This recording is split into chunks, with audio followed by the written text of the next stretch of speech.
Kabul, Afghanistan, Saturday, 23 April 1842, daybreak. Major General Sir William George Keith Elphinstone, Knight Commander of the Order of the Bath, Commanding General of Her Majesty's forces in Afghanistan, is found dead by his captors in the shabby cell, a glorified cage, really, where he had been held prisoner since the massacre of his entire command on 6 January of that year by the forces of Emir Dost Mohammed Barakzai. The cause of Elphinstone's death has been variously attributed to starvation, torture, pre-existing ill health, or a combination of all three. But the journey that culminated with his inglorious demise in the clutches of his enemy offers, I think, some valuable object lessons for us today. Not only with regard to our own 20-year misadventure in Afghanistan, but also with regard to the manner in which we, the United States of America in the 21st century, advance people to lofty positions of great power and influence, which they did nothing to earn by their own merits, and which they never had any business occupying. William Elphinstone was born in Scotland in 1782, the son of William Fullerton Elphinstone, director of the British East India Company, and nephew of Viscount Admiral George Keith Elphinstone, who rendered distinguished service with the Royal Navy during the Napoleonic Wars. Now, if you're unfamiliar with what the British East India Company was and what it did, there is a lot to unpack there, but I'll do my best to deliver a concise explanation. Now, when the British lost the American Revolution and were thrown out of the southern half of the North American continent, the British Empire lost its most important set of colonies as well as its biggest economic engine. It may have been the foremost underlying cause of our revolution, but it's the one that people talk about the least. No taxation without representation was a fun marketing slogan, a good thing to chant at protest marches. But the decision to commit high treason against the king by declaring our political independence really had very little to do with the fact that our people didn't have any seats in the British Parliament. It had much more to do with the British exploitation of our economic output, which only seemed to get more severe as that output became more robust. If you were a wealthy plantation owner like a Washington or a Jefferson, or a wealthy shipping merchant like a Samuel Adams, you knew you were getting screwed by London on every deal you made, and you didn't really have any recourse in the matter. The British viewed the American colonies, and by extension their people, as organs of the British state, the main function of whose existence was the economic enrichment of the mother country. Take the American colonies out of the equation, and the British Empire is much less formidable as a world power, which of course is exactly what happened when Cornwallis handed his sword to Washington at Yorktown in 1783. Suddenly the British Empire was the equivalent of a fancy car powered by a lawnmower engine. Suddenly there was an urgent need to replace the horsepower that had been lost, and it was decided, well, we better just go grab India and turn that into the new engine for our imperial economy, whereby we can maintain our status as a great power. And to that end, the British East India Company was born. It was technically a privately owned and operated entity, but it operated under a commission from the king, and it was effectively given a free hand to transform the Indian subcontinent in such a way that suited the needs of the empire. So to that end, the East India Company began raising its own private armies, with the rank and file being native Indians, but with the officers and generals drawn from the regular British Army. At first, the main function of these forces was to protect and safeguard British trade in India, but eventually they wound up intervening in border skirmishes between the various Indian princely states, and over the course of a half-century or so, the British East India Company and the forces it commanded wound up becoming the civil administrators, the de facto government of the entire Indian subcontinent. And it went really smashingly well from the British perspective, because India made a very nice replacement for the economic power that was lost with the American colonies. But this didn't go unnoticed by the other European powers. So in Afghanistan, which at that time was right next door to India, the Russians started sniffing around in the hopes that they could establish a colonial foothold nearby India and start siphoning off some of that delicious Indian Kool-Aid. And so, in due course, the Russians started financing and supporting civil wars in some of the Afghan emirates, whereby they succeeded in installing some new emirs who were friendly to Russia, or sometimes outright puppets of Russia, as the case may be. Now, the British, as you might suspect, they didn't like this very much at all, and they decided they were having none of it. Because I shall be damned, said King William IV, if some rusky bastards think they can try to help themselves to my delicious Indian Kool-Aid. So the word went out to the East India Company, you guys need to form yourselves a new regiment, march your asses into Afghanistan, depose these Russian puppet emirs, and reinstall the emirs they deposed in the first place. And by the time things started getting sporty, King William had breathed his last and been replaced as the British monarch by a teenage girl named Alexandrina Victoria, or just Victoria for short. And so it was the Afghan detachment of the British East India Company's army that Major General Sir William Elphinston came to command, to such ultimately disastrous effect starting in 1841. And I feel like the opening segment's getting away from me, so let's hit the music and pick up the story on the other side.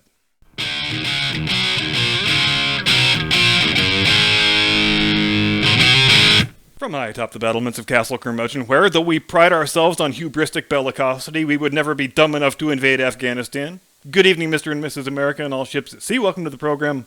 I am your eponymous host and humble servant. And let's get to the other half of this story and talk about the manner in which William Elphinston wound up as a major general in command of a major foreign garrison with 16,000 lives under his protection, all of which, including his very own, wound up being lost. If you wanted to be an officer in the British Army in the early 19th century, all you had to do was buy a commission, and you were in. But the cost of the commission was so prohibitive that you had to be a member of the nobility or the landed gentry in order to have any chance of being able to afford it. But once you were in, all the promotions were based on seniority. And if you were a son of an important family, or if you had the right patron, then you would get better assignments in better duty stations than your contemporaries did. But as long as you showed up for work, didn't abandon your post, wore your uniform properly, and managed to remain alive, you were guaranteed advancement in the ranks at regular intervals according to your spot on the seniority list. William Elphinston never displayed any talents or character attributes that would have caused him to be promoted to general on his own merits. He did, though, serve with distinction at Waterloo under Lord Wellington, which is where he got his knighthood. But that was the only time in a 40-year-long military career that he ever did anything to thusly distinguish himself. Aside from that one day, by all accounts, he was rather a dim-witted, skittish, indecisive dumb shit, wholly unsuited to the command of any army. But since he always showed up for work and wore his uniform impeccably, eventually the time came when it was his turn to be promoted to general. Now, one of the problems with the British Army system, such as it existed in those days, was that when you got advanced to Major General, they had to give you an army to command, no matter how personally unsuited you were to commanding anything. And it speaks rather loudly to the lack of esteem with which Elphinston was regarded by his superiors that they gave him command of a detachment of a territorial army. In other words, if they didn't think much of you, but the rules still decreed that you had to be given some command somewhere, they would ship you off to India and make you the problem of the East India Company. And if you were still the worst in that group, then you would wind up with a command like the one they gave to Elphinston. Not even a command in India proper, but in the Afghan detachment of the private army where the British sent all their worst generals. Which is to say, in order to wind up in command of the Afghan garrison of the Indian Army, overseeing 100 British officers, 6,000 Bengali infantrymen, and something like 10,000 camp followers, you had to be an exceedingly bad general, which Sir William Elphinston was. Needless to say, everything this guy touched turned to shit from the word go. His command winds up garrisoning itself in Kabul, after having suffered a series of defeats at the hand of numerically inferior forces, with enemies encroaching on all sides who basically can annihilate them at any time of their choosing. So Elphinston strikes a deal, or so he thinks, with the local warlord who currently controls the area around Kabul, who assures him that his 100 men, 100 officers, 6,000 men, 10,000 camp followers are guaranteed safe passage between there and Jalalabad, or at least whatever passes for safe passage when you're traversing the Hindu Kush on foot in the middle of winter with thousands of women and children in tow in 1842. And you already know how that all worked out. There was no safe passage. They were attacked every day right from the start. Their numbers dwindled and dwindled. Elphinston suffered a complete psychological breakdown to the point where he was unable to do anything but get dressed each day and sit silently on his horse, not giving any orders for the defense of the column, but such were the rigid strictures of the chain of command in the British Army in those days that none of Elphinston's junior officers would even contemplate removing him and taking command themselves until the last remnants of the army were duly massacred on 6 January 1842, whereupon Elphinston himself was dragged in chains back to Kabul and unceremoniously tossed into the cage where he ultimately would die in disgrace 3.5 months later. Now you might ask, what are the object lessons that we today can take from this series of blunders that took place 179 years ago?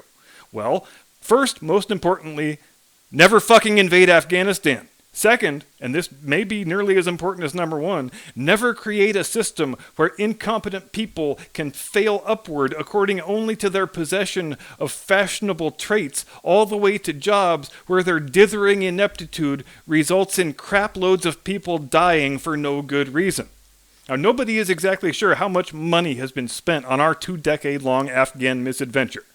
The low estimates are on the order of $800 billion. The high estimates are on the order of $1.2 trillion. So the cost in treasure can be debated, though either figure is equally unconscionable, obviously, but we do know the exact cost in blood. 6,294 Americans, counting active duty military and civilian contractors, have perished in Afghanistan between October of 2001 and today. Most of them died deaths so horrible that you would never wish it on your worst enemy. And what did they die for? Well, that question is exceedingly difficult to answer because I can't remember the last time I heard anyone, the White House, the DOD, anybody at all, articulate what our military objective is in this conflict, because there does not appear to be one. When we first went into Afghanistan, our military objective was a very clear one. Liquidate Osama bin Laden and deny al-Qaeda a safe haven for planning and staging their terrorist operations. And of course, we did wind up liquidating bin Laden, but not until over a decade later and in a completely different country. But between 2001 and 2011, our military detachment in Afghanistan became, to all intents and purposes, another British East India Company. They became civil administrators, the de facto government of the country. Nobody ever said in 2001 that we were going into Afghanistan so we could spread freedom, to borrow a line from one of the most unexceptional presidents in our history, or because we had some solemn obligation to give the gift of Western-style liberal democracy to people who have no understanding of how Western liberal democracy works and would want no part of it even if they did. So here's a news flash for the military-industrial complex, because apparently they need it. The people in Afghanistan do not and will never view themselves as part of an Afghan nation-state. People in Afghanistan are loyal to their local tribe, as they have been for thousands of years, and you can't just break people of that habit by holding some fake elections and saying, see, you're just like America now, isn't it great? All the Afghan people know is that ever since the days of Alexander the Great, right through the days of Genghis Khan, through the British and the Soviets, and now the Americans, they have always had armed foreign interlopers on their soil trying to tell them what to do, and they have learned that if they resist the occupiers long enough, then eventually they will go away until the next foreign interlopers arrive. Now here is the hard truth that the world's great powers have never been able to figure out in 2,000 years. Afghanistan will never be a cohesive unitary nation state. It will never be a functioning Western-style liberal democracy. It will always and forever be an agglomeration of tribes fighting petty squabbles with one another when they aren't busy throwing out yet another foreign invader. If our goal is the defeat of the Taliban, then we should arm the people who oppose them with better weapons than the Taliban have. We can do that for a hell of a lot less than $1.2 trillion and without sacrificing over 6,000 of our own people on the altar of colonial hubris. And it will probably produce a better result than the beat your own head into the wall approach that we have favored for the past 20 years, and the Soviets before us, and the British before them, and so on and so forth. And I have another question I need to ask. Where is the anti-war left? Does the anti-war left even exist anymore? Or did they all switch to transing the kids and promoting critical race theory in elementary school? In the run-up to the invasion of Iraq in 2003, many hundreds of thousands of anti-war leftists held mass demonstrations in every major American city. And if anything, history has proved they had a valid point. So where are they now? They seem to have evaporated into the ether, just like all the patients' rights activists who spent decades agitating for the passage of the HIPAA laws, but now stand silent as people are compelled to submit their private medical records for inspection as a condition of having a job, or eating in a restaurant, or going to see a movie. So has our tendency toward tribalism now become indistinguishable from the Afghans? If somebody from your tribe is running things, does that mean American imperialism is totally cool? Because from where your host sits, it's sure starting to look a hell of a lot like that. We are falling into forms of tribalism that would make the Afghans blush, quite frankly. There used to be broad agreement that even though we may differ wildly on the ways and means, we are a unitary American nation whose people place common value in certain principles and certain concepts, as are spelled out in the charters of our founding. But our predilection toward tribalism, powered by the rocket fuel of the social media hate machine, seems to have supplanted all that. And I'm beginning to fear the condition is permanent. But there's still the other thing we need to cover. The same thing that did its part in Major General Sir William Elphinston's ignominious death in an Afghan cage. And that is the upward failure of unexceptional people. And yes, as a matter of fact, Madam Vice President, in case you were wondering, I am looking right at you. Even setting aside the fact that we have an elected president, allegedly, who is the most unexceptional dolt ever to occupy that office, it is orders of magnitude more terrifying that the person who would replace him in the event of his demise, and I'm not going to say untimely demise, since it's never untimely when a man dies who's 79 years old and looks and acts like he's 108, the person who would replace him as the most powerful leader in the history of the world is someone who has never been good at any job except being Willie Brown's personal concubine. Kamala Harris has failed upward from state assembly to state attorney general to senator all the way to the vice presidency of the United States in precisely the same manner that Sir William Elphinston rose to his station, by having the proper set of immutable personal attributes. She's never had to display any skills or talents, and that's fortunate for her because she has none, at least none that your host has ever been able to detect. She finds herself one heartbeat from the presidency today, and she leaves me in the revolting position of having to pray for Joe Biden's health, because she has a vagina and because she's two different varieties of non-white. That is it, but she's not the only one. In Chicago, for example, they've got an angry black lesbian mayor who was elected solely because she's an angry black lesbian. And hey, would you look at that? Chicago is a complete train wreck, with weekly gun violence statistics that would make Baghdad blush. All across the country, we have people occupying crucially important executive positions who have displayed no skills whatever, and who possess neither the experience, nor the temperament, nor the good judgment to discharge the duties of those offices in a non-disastrous manner. So yeah, please do try to come at me with the argument that gender and skin color and sexual orientations are the factors that one ought to take into account when electing people to wield executive power.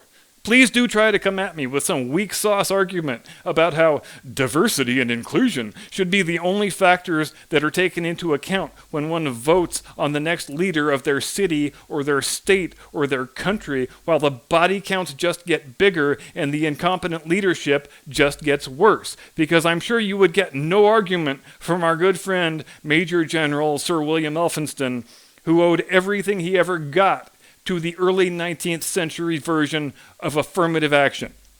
When we reject colorblind, class-blind, gender-blind meritocracy, we set ourselves down the road to a very dark place, a wasteland of tribalist resentments where no one in their right mind should ever want to live.